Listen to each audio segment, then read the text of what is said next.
ही कहाणी आहे कराडची. शिक्षण, संस्कृती आणि सुरक्षिततेसाठी ओळखल्या जाणाऱ्या कराडची.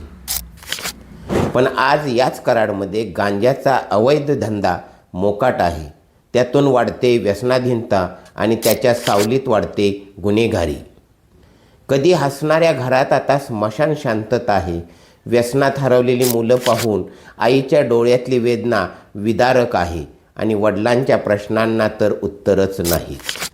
सर्वांना माहिती आहे कोण विकतो, कुठे विकतो, पण प्रश्न एकच, पोलीस प्रशासन पाहतंय की कानाडोळा करतंय. हा आरोप नाही, हा आक्रोश आहे उद्ध्वस्त कुटुंबाचा. हा आहे कराडमधील गांजाच्या काळ्या वास्तवाचा ग्राउंड रिपोर्ट. सत्य जाणून घ्या, शेवटपर्यंत पहा.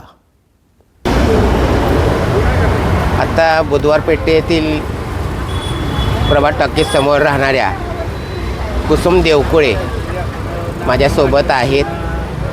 त्यांची एक व्यथा आहे, एक आई म्हणून त्यांच्या वेदना आहेत, त्या वेदना या ठिकाणी मांडतायत.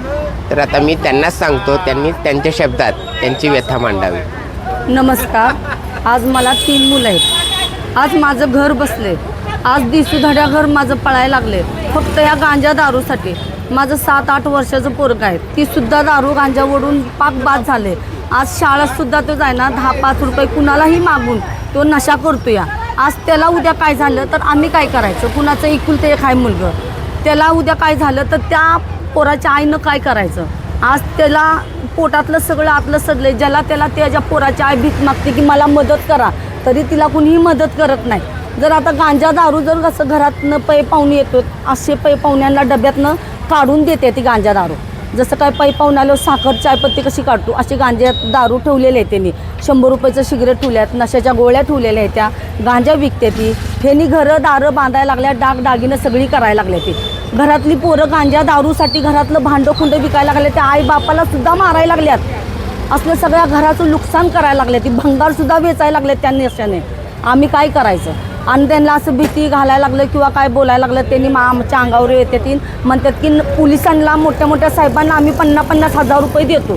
आता त्यांना जर हप्ता देत असला, जर आमचं एखादं मूल किंवा नवरा जर या नशात मरत असला तर सरकारची जोखमदारी आहे की आम्हाला आमचा नवरा त्यांनी द्यावा किंवा आमचा मुलगा मेला तर आम्हाला सरकारनं एक मुलगा द्यायचा.